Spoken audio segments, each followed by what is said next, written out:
இந்த சப்ஸ்டன்ஸை நம்ம ஒரு டெஸ்ட் டியூப்ல எடுத்துக்கிறோம்.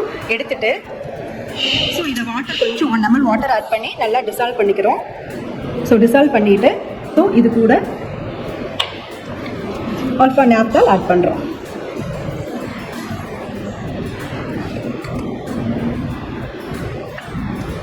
தென் sulphuric acid drop by drop add பண்ணுறோம்.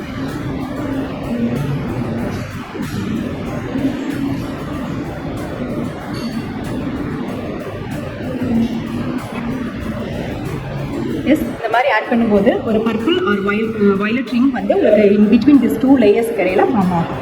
It's going to form.